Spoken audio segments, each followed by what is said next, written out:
Financial Planner. Follow us on YouTube. Russia knows who attacked their bases in Syria, and it's not Turkey. Let's get into the economic collapse, political and geopolitical news. Now, we're starting to see that this whole Russian collusion thing, it is completely fallen apart. And sources within Mueller investigation, they've confirmed that the Russian attorney and Trump Jr. meeting no longer is seen as evidence of Trump-Russia collusion.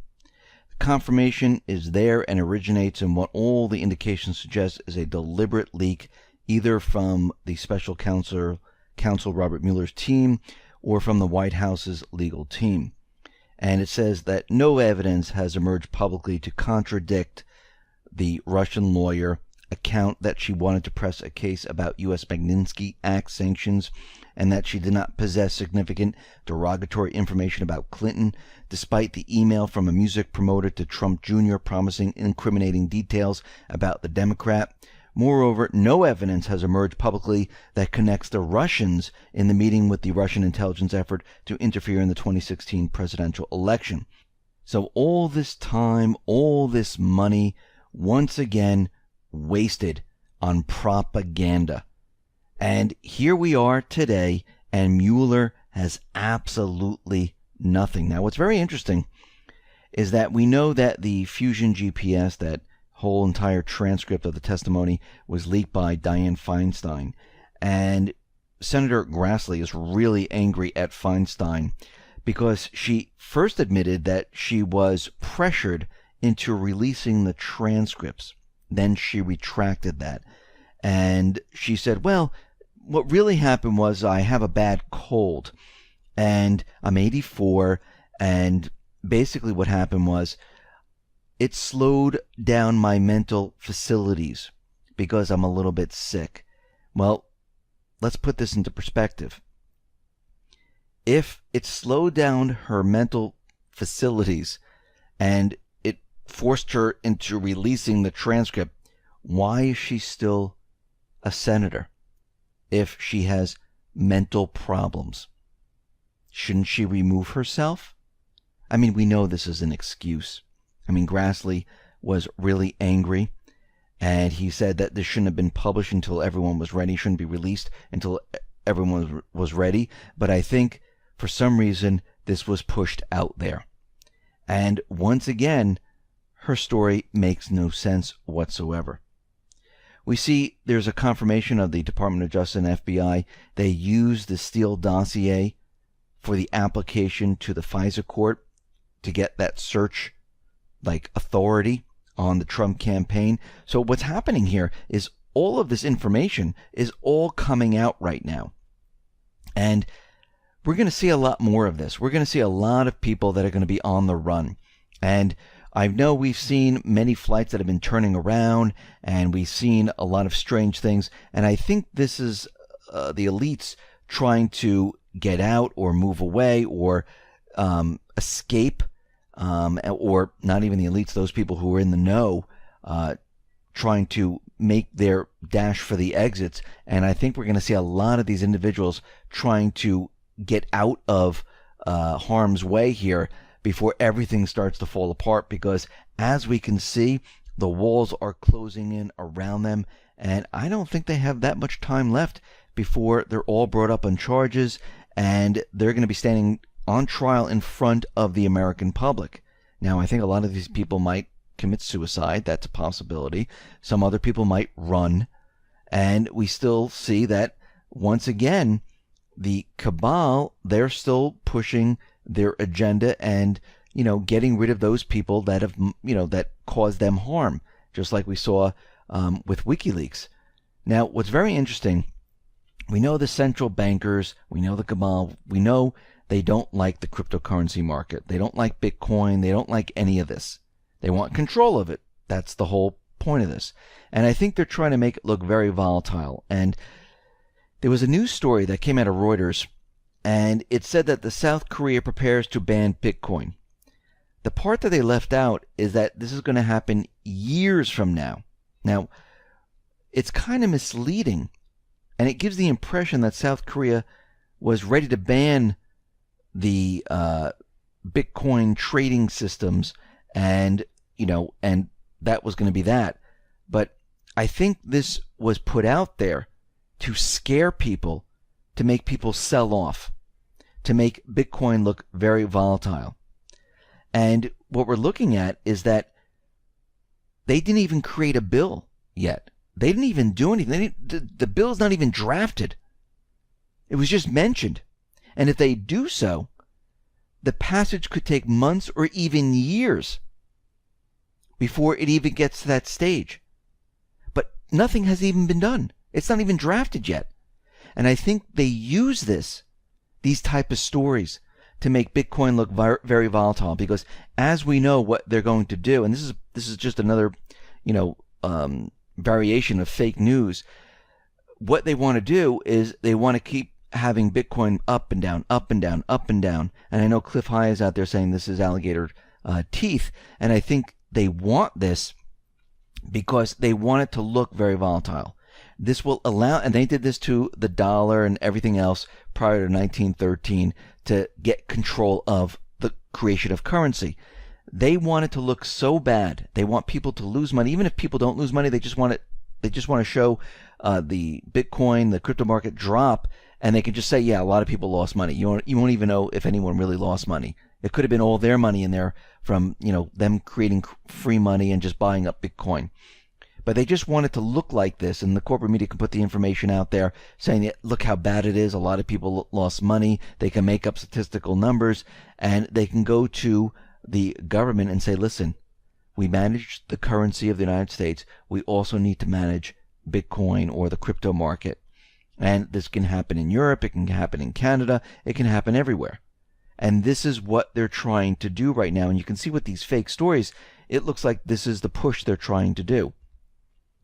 We see that the House has passed legislation in renewing the NSA surveillance program. And again, this was originally acted in 1978. The act outlines the lawful procedure for collecting foreign intelligence, and basically what they use it for is they use it to spy on the American people, because they have the ability to unmask people, like we've seen with Trump, with Susan Rice and Obama and things like that. So Trump is out there, and he really didn't want this to pass. He backed off of it because he saw already that the House passed it, but he did create a memorandum. And the memorandum is ordering the Director of National Intelligence, Dan Coats, to create a policy requiring each branch of the intelligence community to create their own procedures for responding to the so-called unmasking requests. And Trump gave the DNI 30 days to implement a policy that would limit intelligence agencies from uncovering the identity of non-public U.S. citizens and information. And again, there's not much he can do about this, except create this memorandum and have the inner workings of government to follow these procedures. And I think what he was trying to do is he was saying that he was completely against this. It already passed, and he had to back off of it. And again, everything that was done is, now being reworked and being undone because it's really not constitutional. We see that the U.S. has deployed 3 powerful B-2 stealth bombers to Guam. I know the corporate media is making a very big deal about this, but this is a short-term deployment. The B-2s will conduct local and regional training sorties and will integrate capabilities with key regional partners. And yes, this is happening at the same time that the Olympics will be happening. But once again, we know that the cabal would like to have something happen there, and any type of story that they put out there is a push to make you think that something's going to happen. Now, the only time something's going to happen is if they actually do it and then blame it on North Korea, because we can see already that North Korea is willing to have talks now. Trump is willing to have talks. Russia and China are now moving in to prepare everything. And you can see that North Korea, South Korea, Japan, China, it's all going to be joining the One Belt, One Road system. And eventually the United States is going to be joining, because we will have no choice at that point, because we will no longer be the reserve currency. We will need trade, because once the system comes down, we will need something to get back up on our feet. And we have to join this. There's no other way to do this. Now, on the other hand, the central bank can be removed from this picture. That would be the best scenario. Because if the central bank is still in this picture, I'm talking about the private Western central bank, eventually what's going to happen over time, well, they're going to take over the system once again. Just like in 1913, yeah, don't worry about it. We're just going to manage the economy. Everything's gold backed. Don't worry about it. Came up to World War II. United States became the reserve currency. We took everyone's gold. It was a gold-backed currency. Don't worry about it. And then 1970s, boom, off and running. They took us off the gold standard. And this is what they do. They're very patient. They don't care how long it takes. Because no matter what, they're always making money. Because they're creating currency out of thin air, putting countries into debt. So it really doesn't matter. Now, Trump is expected to extend sanctions relief for Iran because it looks like Iran is abiding by the nuclear deal. Now, of course, what they're going to do is they're going to try to sanction individuals, which is absolutely meaningless. It means absolutely nothing. Now, yesterday we reported on these drones that came in, and it was trying to fire on the bases in Syria, these Russian facilities, these bases. And Russia shot down like 7 of them, electronically took control of 6 of the drones, landed them safely. And while Putin was speaking, he said the following. He said there were provocateurs there, but they were not Turks. We know who it was. We know how much and whom they've paid for this provocation. The attack was a provocation aimed at undermining Russia's relations with its partners, including Turkey, adding that Russia had taken additional measures to protect its military facilities in Syria. Firstly, he said, these are provocations aimed at the collapse of the earlier reached agreements. Secondly, that is also an attempt to destroy our relations with partners, Iran, Turkey, and many others, and Syria. We clearly understand and therefore will show solidarity.